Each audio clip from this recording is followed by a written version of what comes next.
மக்களே வணக்கம். ஐநார் துணை சீரியல்ல நடேசன் வந்து சோழனுக்கு புத்திமதி சொல்லுவாரு. நீ என்ன பெரிய இவனாட்டம் டிவோர்ஸ்க்கு அப்ளை பண்ணிட்டு வந்திருக்க. நீலாம் பண்ணனா பண்ணிட்டு போறா. பதிலுக்கு நீ பண்ணுமா? நீ என்ன நினைச்ச? இது மாதிரிலாம் பண்ணா அவ வந்து உன் பின்னாலே தொங்கிக்கிட்டு வருவான்னு நினைச்சியா? எப்பவுமே வந்து ஒரு பையன் ஒரு பொண்ணு பின்னால போற வரைக்கும் தான் அந்த பொண்ணு வந்து நம்ம மேல அவன் இன்னும் லவ் பண்றான்னு சொல்லிட்டு ஒரு சாஃப்ட் கார்னர் இருக்கும்.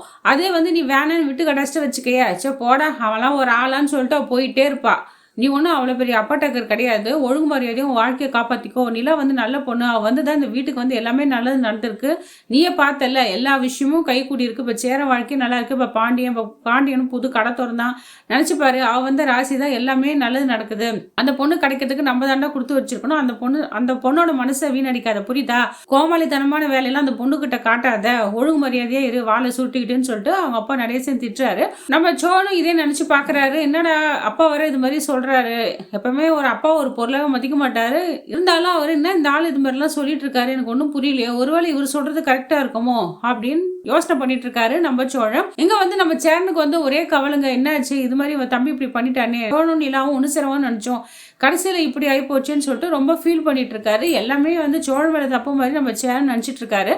நம்ம சோழனுக்கு ஃபோன் பண்ணி கேட்குறாரு, என்னடா சோழா நீ இப்படி பண்ணுவேன் நான் நினச்சி கூட பார்க்கலாடா, எதுக்கடா வந்து நீயும் டைவர்ஸ்க்கு ஓகேன்னு சொல்லிட்டு வந்தேன்னு கேட்குறாரு. ஆனால் நீ வேற சும்மா இருந்த, நான் போய் சொல்லுவேண்ணா, நான் வந்து நிலா மேலே எவ்வளோ உயிராக இருக்கேன், எவ்வளோ லவ் பண்ணுறேன்னு உனக்கே தெரியும். அவளுக்காக நான் என்ன ஒன்று செய்வேன், எந்த ரிஸ்க் ஒன்றும் எடுப்பேன். அவளை கடைசி வரைக்கும் நான் கல்யாணம் பண்ணிக்கணும்னு நினச்சதெல்லாம் இவ்வளோ போராட்டம் பண்ணிட்டு இருக்கேன். அவள் தான் தேவையில்லாமல் ஜவு மாதிரி இழுத்துக்கிட்டே இருக்கான். நான் எவ்வளோதான் வளைஞ்சு போகிறது. நான் அவளை விரும்புகிறேங்க, டைவர்ஸ் வாங்காதீங்க, கொஞ்ச நாள் போருங்க, நம்ம சேர்ந்தே வாழ்ந்துடலாமன்னு எப்படியோ கெஞ்சி கூத்தாடி பார்த்துட்டேன். நான் அவள் காலில் தான் நான் விழல. அவன் நம்ம ஓவராக சீன் போட்டுட்டு இருக்கா. நான் டைவர்ஸ் தான் வாங்கி நிற்பேன், எனக்கு டைவர்ஸ் வேணும்னு சொல்லிட்டு எனக்கு ப்ரைவசி வேணும்ன்றா. அப்போ நான் என்ன பண்ண முடியும், பின்னாலே தொங்கிட்டு போக சொல்கிறியா அப்படின்றாரு. இல்லைடா நிலா, நான் பேசுறதுக்கு என்ன சொல்லிச்சு, 2 பேரும் விருப்பம் இல்லாத கல்யாணம் பண்ணிக்கணும்னா அதனால தான் டிவோர்ஸ் வாங்கிக்கிறேன்னு சொல்கிறா. அவன் நிலா பேசுகிறா, நீ கேட்காது, நான் ஏதோ சொல்லுது. இப்போ நான் மட்டும் டைவர்ஸ்க்கு அப்ளை பண்ணல கூட, நான் கேஸ்க்கெலாம் வரமாட்டேன்னு முரண்டு பிடிச்ச வச்சுக்கேன். அவரே சொல்ல, உங்களால் தான் வாழ்க்கையே போச்சு, ஏற்கனவே ஏமாற்றி இப்படி கல்யாணம் பண்ணிக்கிட்டீங்க போய் சொல்லி, இப்போ வர நான் நிம்மதியாக இருக்க விரும்பலையா அப்படின்ட்டு இல்லாத கதைலாம் சொல்லு, ஏன் மேலேயே பழி போடணும்னா நீங்கள் எல்லாமே சேர்ந்து என்ன திட்டுவீங்க, இது தேவையா? அதனால தான் யாருன்னா ஒருத்தர் வாழ்க்கை நல்லா இருக்கணும்ல, அதனால தான் நான் அப்படி பண்ணேன். ஆனால் நிஜமாக சொல்கிறேன்னா என் மனசார வந்து நான் இந்த வேலை பண்ணவே இல்லை. அப்படி பண்ணாலாச்சும் நிலா வந்து என் மேலே கொஞ்சம் சாஃப்ட் கலர் வரும், என்கிட்ட பேசுவா, அன்பா நடத்துப்பா. என்ன நம்ம இவ்வளோ வெறுத்தோம், அவர் நம்ம பின்னாலே வராரு, ஒரு நம்பிக்கை தானே, அதனால தான் இப்படி பண்ணேன். நிஜமாக என் உள் மனசார சொல்கிறேன்னா நான் நிலாவை வந்து வெறுக்கலை, அவளை நான் சின்சியராக லவ் பண்ணுறேன்னா அதனால தான் அதுக்கு நான் ஒத்துக்கினேன். அவழியே தான் நான் போகலாம், அவழியே போய் தான் அவளை பிடிக்கணும் அப்படின்னு சொல்லிட்டு தானே நான் பண்ணேன். நிச்சயமாக நான் அந்த தப்பு எதுவும் பண்ணலனான்னு சொல்லிட்டு நம்ம சோழன் அவங்க அண்ணன் சேரங்கிட்ட சொல்கிறாரு. அப்பா இப்போ தானே எனக்கு நிம்மதியாக வந்தது, எனக்கு என்னவோ நீங்கள் நிஜமாலே பிரிஞ்சிடுவோன்னு சொல்லிட்டு பயமாக இருக்குடா, எனக்கு ரொம்ப கஷ்டமாக இருக்குடா அப்படின்னு. நிலா நல்ல பொண்ணா, அந்த மாதிரி பொண்ணு கிடைக்க நம்ம கொடுத்து வச்சுக்கலாம்னு சொல்லிட்டு நிலா பற்றி பெருமையாக பேசிட்டு இருக்கா சோழன்ட்ட. சோழன் ஆனால் எனக்கு எல்லாமே தெரியும்ண்ணா, அதனால தான் நான் இவ்வளோ போராட்டிகிட்டு இருக்கேன். அவள் தானே வீம்பு பண்ணி பிடிவாதமாக இருக்கா, நான் என்ன பண்ணுறது, நீயே பார்த்துட்டு தானே இருக்கேன், அவன் மேலே நான் எவ்வளோ லவ்வாக இருக்கேன் அப்படின்ட்டு சொல்கிறாரு. சரி விடுடா, எல்லாமே நல்லா தான் நடக்கும் சேரணும் சொல்கிறாரு. சோழனும் ஆனால் நீ கவலைப்படாதண்ணா, எல்லாமே நம்ம விட்டு கொடுத்தா பார்க்கணும், இவ்வளோ நாள் பொறுத்துட்டேன், இன்னும் கொஞ்ச நாள் தானே நான் பார்த்துக்கிறேன், நிலா என்ன வழிக்கு வராலோ அது மாதிரி நான் பொறுத்து பார்க்குறேன்னா என்னதான் எனக்கு நிலா கிடச்சிடுவா, அந்த நம்பிக்கை எனக்கு முழுசாக இருக்கணான்னு சொல்லிட்டு நம்ம சோழன் சொல்லிட்டு இருக்காரு. இங்கே வானதி பழைய மாதிரி நம்ம காலேஜுக்கெலாம் அந்த பாண்டியங்களில் வந்து உட்காந்துட்டு தேவையில்லாமல் கதையெல்லாம் பேசிட்டு இருக்குங்க. பாண்டிகிட்ட வெறுப்பு ஏற்றிக்கிட்டு ஒன்று கடலை போட்டுட்டு இருக்கா.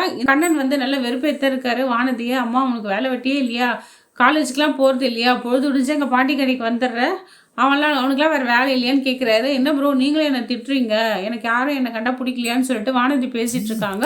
அதாவது வானதி சொல்ல, எப்போ சீக்கிரமாக நம்ம கல்யாணம் பண்ணிப்போமா, எப்போ தான் உங்கள் அண்ணனுக்கு கல்யாணம் ஆகும் அப்படின்னு கேட்குறாங்க. எல்லாம் அவசரப்படாத வானதி, ஃபஸ்ட்டுக்கு அண்ணனுக்கு கல்யாணம் ஆயிடுச்சுன்னா அவ்வளோதான் நம்ம பண்ணிக்கலாம் அப்படின்றாங்க. ஐயோ நான்லாம் வந்து அந்த வீட்டில் இருக்க மாட்டோம் பார்த்தானே, நம்மளுக்குன்னு ஒரு ரூம் போட்டுரு வானதி, புது ரூம் வந்து நம்மளுக்கு மட்டும்தான், அப்புறம் எல்லாரும் புது ரூம் எடுத்துக்கிட்டு நம்மளுக்கு பழைய ரூம் விட்டுற போகிறாங்கன்னு சொல்லிட்டு எதிர்காலத்தில் கற்பனை கொட்டை கட்டிட்டு இருக்காங்க.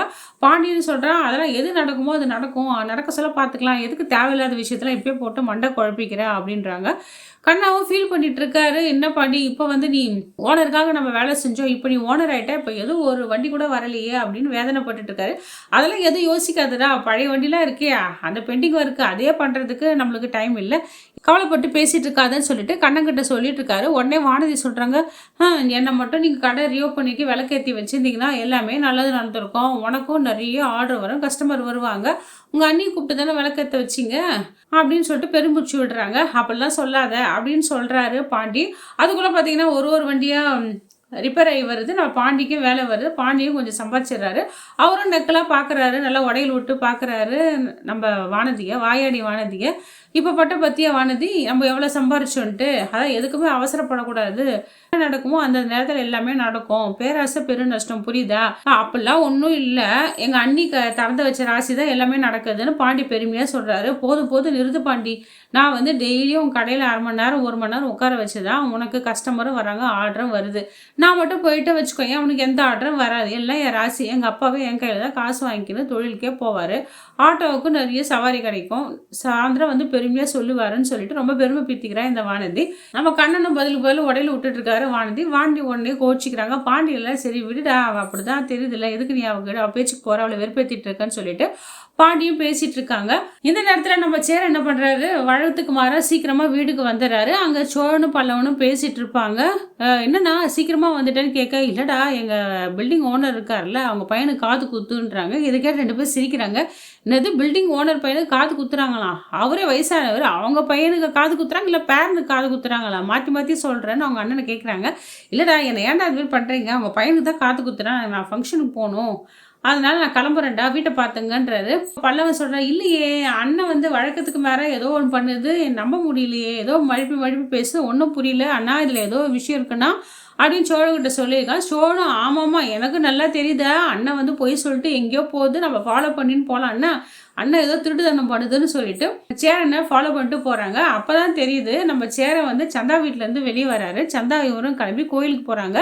சோழனும் பல்லவனும் சொல்கிறாங்க, பத்தியாண்ணா அண்ணன் எவ்வளோ கேப் மாதிரி தானே பண்ணுது பற்றியா, திருட்டு தானே நம்மளுக்கே அட்வைஸ் பண்ணிவிட்டு என்னென்ன வேலை பண்ணுது பற்றியா, இதுங்க 2த்துக்கும் சீக்கிரமாக கல்யாணம் பண்ணி வைக்கணும்.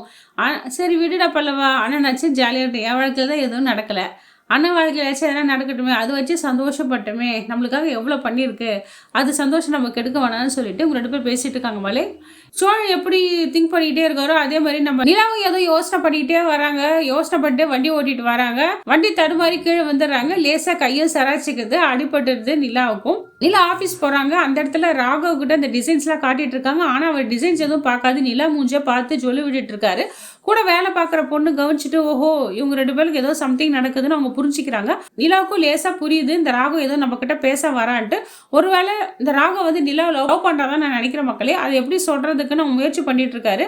ராகவோட காதல் நிலா ஏத்துப்பாங்களா என்னன்னு தெரியல. ஏன்னா ராகவுக்கு தெரியாதுல நிலா கல்யாணம் ஆயிடுச்சுன்ட்டு, அதுவும் ஃபேக் கல்யாணன்றதும் அவருக்கு தெரியாது. இது தெரிஞ்சுச்சுன்னா கண்டிப்பா ஸ்ட்ராங்கா ப்ரொபோஸ் பண்ணிடுவாரு. நான் என்ன நினைக்கிறேன்னா நம்ம நடேசன் பேச்சு வந்து நிலா கேட்பாங்க, அது மாதிரி நிலா பேச்சும் நடேசன் கேட்கிறாரு. 2 பேருக்குள்ள நல்ல அண்டர்ஸ்டாண்டிங் இருக்கு. மாமனார் மருமகளுக்கும் ஒரு நல்ல அண்டர்ஸ்டாண்டிங் இருக்கு. நம்ம நடேசன் வந்து நிலா கிட்ட பொறுமையா எடுத்து சொல்லி, அம்மா சோழன் வந்து ஏதோ வீம்பு பண்ணிட்டு இருக்கான், அவனுக்கு உன்னை விட்டா யாரும் கிடையாது, அவன் வந்து உன் மேல பைத்தியமா இருக்காமா, அவன் எதனா தப்பு பண்ணியிருந்தா மன்னிச்சிரு, ஏதோ அவசரப்பட்டு உன் கழுத்துல தாலி கட்டிட்டான், உனக்கு சேஃபாக இருக்க தான் அதை பண்ணான், ஏதோ வாழ்க்கையில் ஏதோ தப்பு நடந்து போச்சு, அவன் வந்து உன்னை சின்சியராக விரும்புகிறாம்மா, நீ இந்த ஈகோலாம் விட்டு கொடுத்து போமா, டைவர்ஸ்க்கு நானும் ஒத்துக்கிறேன்னு சொல்லிட்டான், அதை பற்றி நீ பெருசாக நினைக்காத, அவன் இன்னும் விரும்புகிறான், ஒருவேளை இப்படி சொன்னாலாச்சும் நீ மனசு தெரிஞ்சு அவனை விரும்புன்னு சொல்லிட்டு இந்த முட்டா பையன் ஏதோ யோசனை பண்ணிட்டு இருக்கான், அவன் மனசில் இருக்கிறத சொல்லிட்டேன், உன் மனசில் என்ன இருக்குன்னு தெரியல, நீ வந்து சோழனை விரும்புறியா என்னன்னு தெரியலமா, அப்படி நீங்கள் 2 பேரும் விரும்பி சேர்ந்துருந்தீங்கன்னா சந்தோஷப்படுற முதல் ஆளாக நான் தாம்மா இருப்பேன், எதுவாக இருந்தாலும் உன்னோட முடிவு தான் இருக்குது, ஏன்னா அது உன் வாழ்க்கை உன் கையில் தான் இருக்குது, ஏதோ என் மனசுக்கு பட்டுச்சுமா நான் சொன்னேன், அதுக்கப்புறம் நீ என்ன முடிவு எடுக்கிறியோ எடுத்துக்கோமா,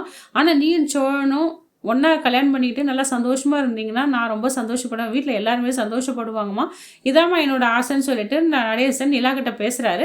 நடேசன் பேசுகிற பேச்சு கேட்டு நிலா என்ன முடிவு எடுப்பாங்கன்னு தெரியல. ஒருவேளை சோழன் லவ் பண்ணுவாங்களா, இல்லை அதெல்லாம் என்னால் பொறுத்துக்க முடியல, எனக்குன்னு ஒரு மனசு இருக்குல்ல, எதனா சொல்லுவாங்களா என்னன்னு தெரியல மக்களே. இந்த வீடியோ உங்களுக்கு பிடிச்சிருந்தா லைக் அண்ட் ஷேர் கமெண்ட் பண்ணுங்கள். அடுத்த வர வீடியோ உங்களை சந்திக்கிறேன். நன்றி, வணக்கம்.